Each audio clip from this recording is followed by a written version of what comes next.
سلامونه درنو لیدونکو. زه ډاکټر نوید خپلواک یم. نن په یو ډیره مهمه موضوع در سره خبرې کوم. ځینې انسانان داسې وي چې یوه ډله علایم لري ولې هیڅ مرض نه لري، د هیڅ ارګان ناروغي نه لري. مثلا پر سر یې بوج وي، خلق تنګي و، زړه تنګونو، قهر و غوسه او زر عصبانیت لري.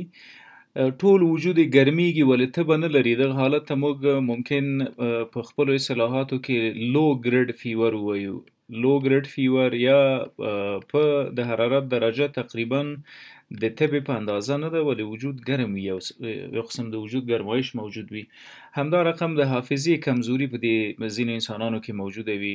یو شی مثلا یو کلیک دی په خپل لاس په یو میز ایښي، مخې ته یې پرته وي، له یاده یې وتي چې چېرته مې ایښي. همدا رقم ځینې وخت یو کلمه په زړه کې یا مغز کې چې وی وایي ولې خولې ته نه راځي. د دې ترڅنګ د عضلاتو دردونه لري، مړه دردونه په عضلاتو کې، په اوږه کې موجود وي. د هډوکو مړه دردونه لري، ولې نه یې کلسیم کمی، نه یې ډي ویټامین کمی، نه یې کوم مفصل ته صدمه رسېدلي. په خپلو تصامیمو کې ډېر هم داسې په خپل ځان باور نه لري، کانفیډنس نه لري. دغه حالت ته موږ برین فاګ وایو. برین فاګ یعنی څه معنا؟ د ځینو کړنو، د ځینو اعمالو یا د ځینو عادتونو د وجې اعصاب خپل وظایف په ځینو ځایونو کې سرته نه رسوي او د دې د وجې د بلا سهلنګاریو سره ناروغ مخ کیږي. ډیری وخت دغه دسته د علایمو یا سیمټمز چې مخکې مو ورته اشاره وکړله د اعصابو د تقویې سره، د ځینو ورزشونو سره له منځه ځي. مثلا څه کول پکار دي په داسې یو وضعیت کې؟ ګورئ، یو ساکن ژوند باید موږ په متحرک ژوند باندې بدل کړو. څه معنا؟ په 4 ساعتونو کې لازمي باید ورزش وکړو، اکسرسایز. که خورو یې سکو یې او سمولو ورپسې او کلونه مو همدا ژوند روان کړی ده، نو وجود مو د تنبلۍ سره مخ کړی ده. عضلات شخیږي، که تحرک نه وي، درست میټابولیزم او داخلي پروسس مخته نه ځي او ورو بالاخره اعصاب هم دا صلاحیت ورکوي، له لاسه ورکوي چې د وجود غړي او د وجود ټول حرکات و سکنات کنټرول کړي. نو ورزش کول که هیڅ وخت ورته نه لرو، په 4 ساعتونو کې 10 منټه منډه حتمی ده. مثلا سهار چې د خوبه راجیګ شولو، مونځ او داس خلاص شو، 10 دقیقې باید منډه ووهو. دا 10 دقیقې منډه که هره ورځ وکړو نو موږ د خپل وجود ته په کافي اندازه حرکت ورکړی ده او ډیر ښه اکسرسایز یا ورزش ده. د دې سره دا شخکونه د عضلاتو او د هډوکو مړه دردونه له منځه ځي، په وجود د میټابولیزم نوی فشار واردېږي او د انرژي د تولید دپاره لاره جوړېږي. ورسره که په 4 ساعته ژوند کې اوبه کمې څښو، نو حد اقل باید په 2.5 الا 3 لیتره اوبه یو بالغ انسان ته په 4 ساعتونو کې اړتیا ده، دا باید وڅښي. ګورئ، موږ په تشو میتیازو، ډکو میتیازو، خولو، اوښکو او همدا رقم په ادرارو په دو کې مایات مصرفوو، خلاصه اوبه مصرفوو. دغه ټول که راواخلو 2.5 لیتره کېږي، نو په 4 ساعتونو کې خو حد اقل دا د وجود حقابه چې 3 لیتره ده دا ورکو. د دې سره دغه د عضلاتو مړه دردونه، د وجود ګرمېدل، په ځینې انسانانو کې د پښو ګرمېدل، د سر بوج، دا ټول له منځه ځي. ښه، د دې سره ځینې ناروغان یا ځینې انسانان په رواني تکلیف یا ژور خفګان باندې اخته وي، زر قهر کوي، غوسه کوي، تشویش و اندېښنې او اضطراب لري. د هغو سایکیټریک ایوالویشن مهمه ده. سایکیټریک ایوالویشن له کوم ځای نه شروع کوو؟ یعنی سایکیټریک ایوالویشن لومړی بیهیویر تراپي ډیره مهمه ده. باید د هغه عادتونه چې یو انسان مریضوي یا مریض مرض ته ورته حالت طبیعي، هغه باید ورپه ګوته شي او هغه اصلاح شي. لکه د اوبو نه څښل په څښلو باید تبدیل کړو، ورزش باید وکړو.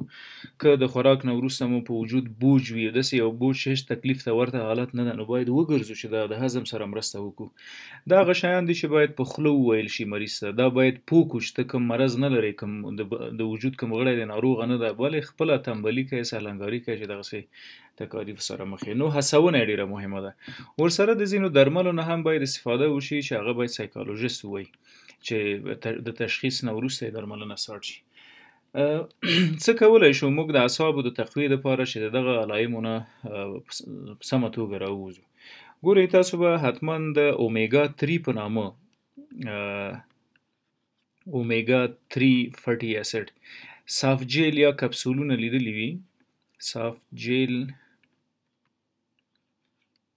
یا کپسول دغه اومیګا 3 د ماهیانو غوړي دي او په همدې نامه باندې کافي مشهور هم دي. دا که د ورځې یا په هفته کې 2 ورځې 3 ورځې موږ وخورو نو کیسه د اعصابو حجرات یا نیورونز د دوی خوراکي توکي دغه اومیګا 3 فټي اسیدز دي. نو په یو ډول موږ د دغه اومیګا 3 فټي اسیدو په واسطه باندې کولی شو خپل اعصاب تقویه کړو او هغو کوچنیو سهلنګاریو ته رسیدګي وکړو چې اعصاب مثلا نه کنټرولوي، لکه د کولمو په نه کنټرول کې باد منځته راځي، د مرۍ په نه کنټرول کې دلجوشي منځته راځي، عضلاتو ته په سم تقلص کې که چیرې اعصاب مرسته ونه کړي نو شخیږي. دغه اومیګا 3 مهمه ده. په طبیعي عناصرو کې که وګورو چې شي کې زیات موجود ده د ماهي په غوښه کې، صحیح فش میټ. نو که په هفته کې یو ځل یوه سو توان ولرو چې د ماهي غوښه وخورو د کور د اعضاو سره، دا حد اقل اعصابو ته ډېره ګټه کوي. دویم څه چې کولی شو استفاده یې کړو په میکوبالامین یا 12 B12 ویټامین. میکوبالامین هم د اعصابو د تقویې لپاره ډېر یو مهم عنصر دی یا مهمه توکی ده. ګورئ دا یو عصبي حجره ده، دا یې هغه سل باډي ده، دا یې اګزون ده او دا یې ډنډرایټونه دي. په اګزون کې حجرات موجود دي چې دته شوان سل وایي، یعنی دغه د عصبي حجرې په اګزون کې دا لکۍ غوندې چې دا اوس یې زه رسموم ده دې ته موږ اګزون وایو. په اګزون کې حجرات موجود دي، د شوان په نامه حجرات دي. دغه شوان سل حجرات چې کوم دي په دو کې میکوبالامین یا ویټامین B12 موجود ده، جز د سټرکچر ده. وظیفه د دې څه ده؟ د آخذو یا د امپلس په ترانسپورت کې ډیره ګټه کوي. مثلا وجود د ګرمۍ او د سردۍ سره مخ کیږي، دا چې موږ پې پوهیږو نو دا د دې میکوبالامین او د دې اګزون شیټ برکت ده. که چیرې ویټامین B12 هفته کې 2 ځلې او 3 ځلې وخورو میکوبالامین په نامه نو هغه د اعصابو د تقویې سبب ګرځي.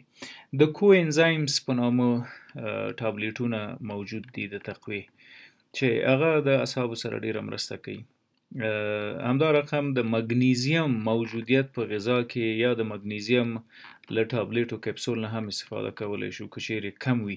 البته د مګنیزیم په استفاده کې د یو معالج ډاکټر نظر حتمي در سره ولرئ چې هایپر مګزیني که چیرې په وینه کې د مګنیزیم کچه زیاتیږي بیا مو د ناروغیو سره مخ کوي. نو دغه ټول هغه شیان دي چې د اعصابو د تقویې سبب ګرځي. نن سبا د جینکو بایلوبا په نامه جینکو بایلوبا په نامه کافي لیکویډز یا مایات موجود دي. دا د اعصابو لپاره یو سټیمولیټ ده، یو کټالیست ده، یعنی اعصابو د حجراتو د تقویې او د ویښېدو سبب ګرځي. که چیرې موږ د دغسې علایمو سره مخ یو، په سر مو بوج وي، وجود ګرم راځي، پښې ګرمیږي، زر غوسه کوو، عضلات مو شخ دي، هیڅ کار ته مو زړه نه کیږي، همدا رقم په خپلو تصامیمو کې ډیر بریالي نه یو، هر څه مو زر له یاده وځي، په خپله حافظه باندې تمرکز نه لرو، درس ته صحیح توجه نشو کولی. ټول معاینات هم د وجود کوو. مثلا اکثره د مریضان چې ما ته مراجعه کوي دغسې ګډ وډ علایمو ته بیا وایي چې زما معده مریضه ده. کله چې د معدې انویسټیګیشن کوو خیر و خیریت په معده کې. همدا رقم حتی د کولمو تحقیقات وکړو، کولمو کې هیڅ تکلیف نه پیدا کیږي. غټې کولمې هم همدا رقم وي، هیڅ تکلیف، زخم، میکروب څه نه لري. ینه یې معاینه کړو یا ځیګر د دې مریضانو خیر و خیریت یې پکې هیڅ کوم تکلیف نه لري. ولې؟ سره له دې هم دغه ټول علایم لري. دوی د هیڅ تشویش نه کوي، په هیڅ ډول ناروغي نه دي مبتلا، بلکې د تنبلۍ په ناروغۍ مبتلا دي. دوی کولی شي چې ورزش وکړي، دوی کولی شي چې د ورزش ترڅنګ اوبو نه استفاده وکړي، د یو سایکاټریست سره وګوري، د اومیګا 3 نه استفاده وکړي.